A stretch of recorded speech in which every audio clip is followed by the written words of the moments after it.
Bienvenue sur la chaîne.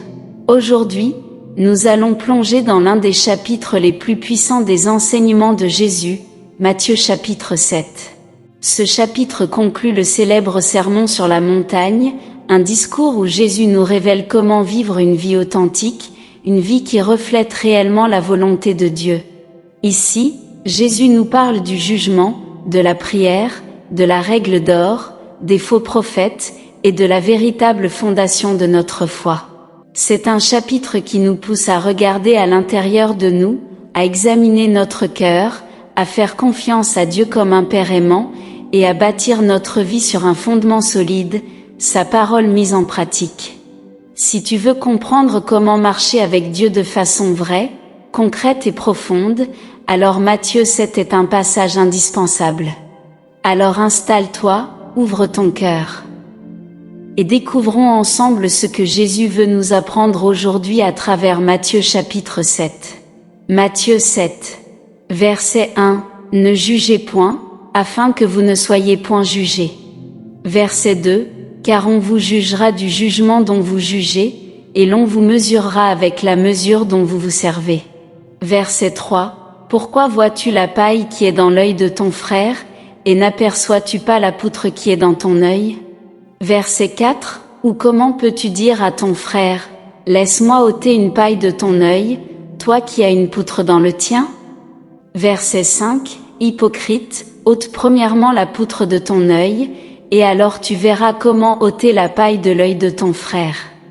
Verset 6, ne donnez pas les choses saintes aux chiens, et ne jetez pas vos perles devant les pourceaux, de peur qu'ils ne les foulent aux pieds, ne se tournent et ne vous déchirent. Verset 7, demandez, et l'on vous donnera, cherchez, et vous trouverez, frappez, et l'on vous ouvrira.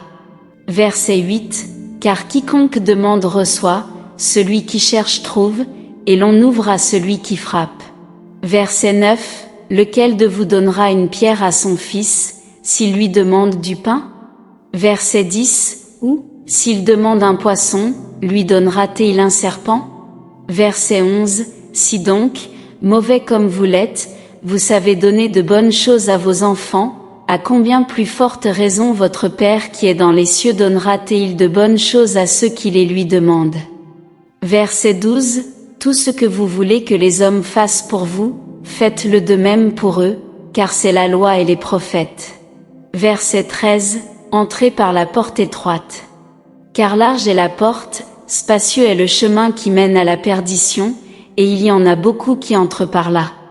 Verset 14, mais étroite est la porte, resserrez le chemin qui mène à la vie, et il y en a peu qui les trouvent. Verset 15, gardez-vous des faux prophètes. Ils viennent à vous en vêtements de brebis, mais au-dedans ce sont des loups ravisseurs. Verset 16, vous les reconnaîtrez à leurs fruits. Cueilletés-on des raisins sur des épines, ou des figues sur des chardons? Verset 17, tout bon arbre porte de bons fruits, mais le mauvais arbre porte de mauvais fruits. Verset 18, un bon arbre ne peut porter de mauvais fruits, ni un mauvais arbre porter de bons fruits. Verset 19, tout arbre qui ne porte pas de bons fruits est coupé et jeté au feu. Verset 20, c'est donc à leurs fruits que vous les reconnaîtrez. Verset 21, ceux qui me disent, Seigneur, Seigneur, n'entreront pas tous dans le royaume des cieux, mais celui-là seul qui fait la volonté de mon Père qui est dans les cieux. Verset 22, plusieurs me diront en ce jour-là, Seigneur, Seigneur, n'avons-nous pas prophétisé par ton nom? N'avons-nous pas chassé des démons par ton nom? Et n'avons-nous pas fait beaucoup de miracles par ton nom? Verset 23, alors je leur dirai ouvertement, je ne vous ai jamais connus, retirez-vous de moi, vous qui commettez l'iniquité. Verset 24, c'est pourquoi, quiconque entend ces paroles que je dis, et les met en pratique, sera semblable à un homme prudent qui a bâti sa maison sur le roc.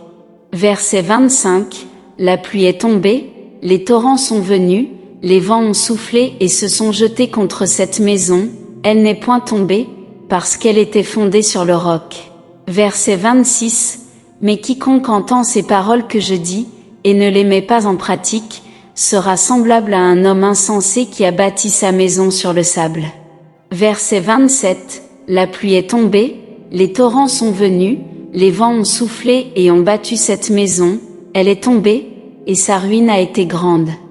Verset 28, après que Jésus eut achevé ses discours, la foule fut frappée de sa doctrine. Verset 29, car il enseignait comme ayant autorité, et non pas comme leurs scribes. Si tu veux découvrir plus d'enseignements de la Bible et grandir dans ta foi, abonne-toi à la chaîne et active la cloche pour ne rien manquer.